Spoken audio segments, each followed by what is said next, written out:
The Dark Knight movie explores the gray lines of morality and the ethical dilemmas faced by Batman, Harvey Dent, Commissioner Gordon, and other characters as they delve into Joker's psychological games and the escalating corruption within Gotham City. Joker, portrayed in an Oscar-winning performance by the late Heath Ledger, is a chaotic and sadistic criminal mastermind hell-bent on bringing chaos and anarchy into Gotham. His true identity and backstory are deliberately left ambiguous and open for interpretation.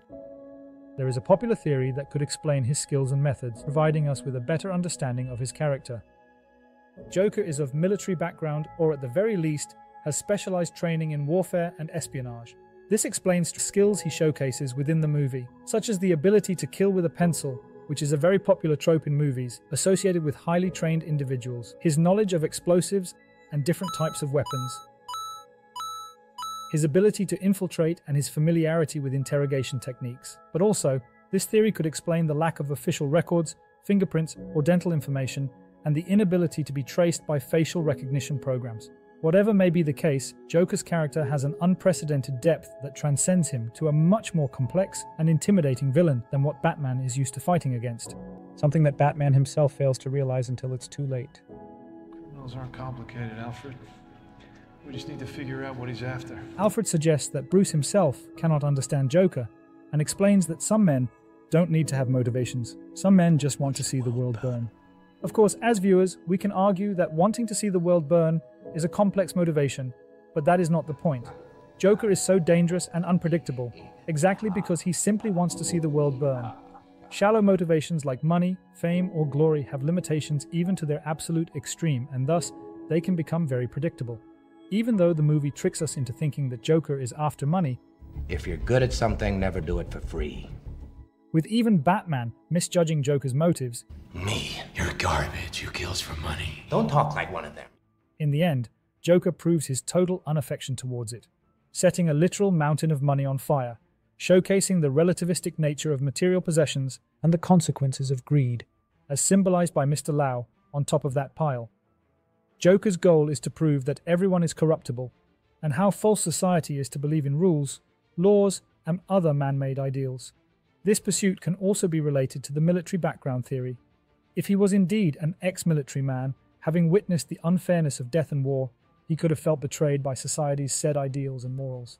These ideals are also represented through multiple characters within the movie, as they struggle to remain unfazed in the face of adversity. For example, Mr. Fox knows how wrong and unethical his sonar device is, yet he feels compelled to abandon his beliefs and use it to help Bruce Wayne. Or Gordon betraying his sense of duty and making a deal with the mob. While exploring these grey areas of morality and ethicality, we reach an intriguing situation regarding the two ships that are about to explode. In the climax of that scene, we see an inmate throwing the remote detonator out of the window. Did he do it because he sees himself and the rest of the inmates as damaged goods? Or is it simply the right thing to do? In any case, both the inmates and the regular citizens refute Joker's terrorism. This gives Batman the confidence he needs to stare back at Joker and inflict doubt into him. Joker, disappointed by the result, takes matters into his own hands. For me, this is a very unique moment. Within the confines of the movie, Joker seems to break character here. He becomes vulnerable. Realizing his plan failed, he is unable to accept it and resorts to pettiness, forcing his point to come through. He becomes a schemer. But then he stops and asks Batman his favorite question. You know how I got these scars? Almost like a ritual he has to perform in order to get back into his Joker persona.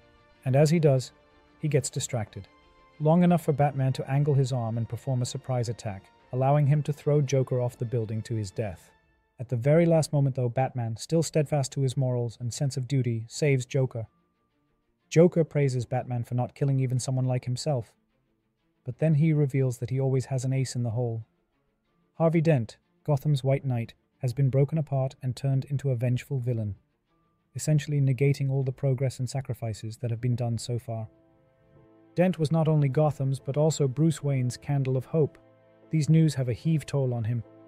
Arriving in the building where Rachel died, he witnesses the new Harvey Dent, deformed and distorted just like his new sense of justice. As the confrontation progresses, Dent shoots Batman. But as he is preparing to kill Gordon's son, Batman manages to push Harvey off the ledge and grab the young boy, saving his life.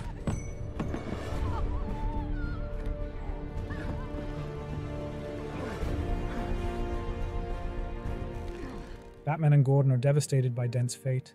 In their despair, Batman denies to allow Joker to win. He decides to snatch his victory away by concealing Harvey Dent's terrible acts from the public's eye. Batman will take the blame for all of his crimes. This gives us a bittersweet ending that seemingly the good guys won.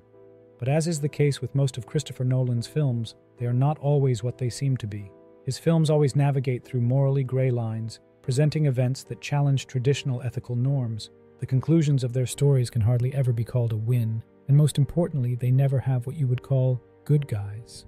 For example, in Inception, Cobb and his team engage in criminal acts. They are criminals, some kind of terrorists. Behind the whole noble quest of reuniting with his children, he illegally invades people's minds for personal, selfish gains. In The Prestige, Angier and Borden engage in a vicious rivalry. Angier's obsession to outperform his opponent distorted him to a point where deceiving and even killing and sacrificing human beings felt justified. Or in Memento, where behind the tragic nature of Leonard's reality, the film intentionally blurs the lines between protagonist and antagonist, creating a morally ambiguous narrative. So what does all this tell us about The Dark Knight? First of all, we need to understand what is Joker really after. Early in the movie, he says, Dent, he's just the beginning. acknowledging that the real issue is Batman, and the solution is simple. We kill the Batman. But what Joker understands is that Batman is no longer simply a man behind a mask. But I know the truth. There's no going back. You've changed things. He has become a symbol, an idea. The very first time that we see Batman in the movie, it is not even Bruce Wayne, just some guys in hokey pants. The movie shows us that he has become a symbol. So Joker knew that in order to defeat Batman, he had to ruin his image. He started by humanizing him to the public's eye. First, he announces that if Batman won't reveal his true identity, people will die. Then he blew up a whole hospital saying that he doesn't want people to know who Batman really is. These actions first subconsciously suggested that Batman is the reason for all crimes that are taking place. And most importantly, they enforced the notion that Batman is a real, physical, normal person. That like everyone else, has a face and an identity. He can't be more than that. Similar to what happened to Dent, the Batman symbol is getting slowly torn apart. And now finally, after taking the blame for Harvey's crimes, Batman is no longer a symbol of hope and justice. He has become the villain. But even so, for many people like Alfred, Commissioner Gordon, Mr. Fox, and of course for us, the audience, Batman still remains a hero. But here is the moment that we have to think about all these other films. And in my opinion, here lies the true victory of the Joker. Because for us, the audience, Batman is not a hero anymore. Throughout the movie, Batman went well beyond his own ethical and moral limits. Similar to other main characters, he delved so deep into the grey areas of morality that he lost the sense of black and white. He tortured people, broke laws, lied and deceived the people of Gotham. He even created a most unethical device that invades the privacy of citizens. And of course, there is one more thing. Earlier, Batman threw Joker off the building in his attempt to stop him from blowing up the ships. Falling to his death, Joker is laughing manically as he seemingly embraces death. But maybe he is laughing because in that very moment, if Joker actually does die, he will have forced Batman to break his one unbreakable rule, which is to never kill. Batman, the symbol of justice, would have truly become corrupt. A bit earlier, Joker willingly stood in the middle of the road, taunting Batman to run over him, wanting to achieve the same thing. This also explains the praise that Joker gives Batman after he pulls him back up. You truly are incorruptible, aren't you? Huh? You won't kill me out of some misplaced sense of self-righteousness. Now, in his attempt to save Gordon's son, he throws Harvey Dent off the building. Failing to save both him and the young boy, he has now broken his one unbreakable rule. He has now killed. And soon after, we get a cleaner look at how his obsession to not let Joker win has dilute him to a point where he thinks that even truth isn't good enough. From the audience's point of view, we witness Batman's relentless pursuit of justice and his determination not to let Joker win lead him to compromise his ethical boundaries. We experience his moral downfall, slowly turning into a corrupted version of what he was meant to be. Everyone is corruptible. All it takes is a little push.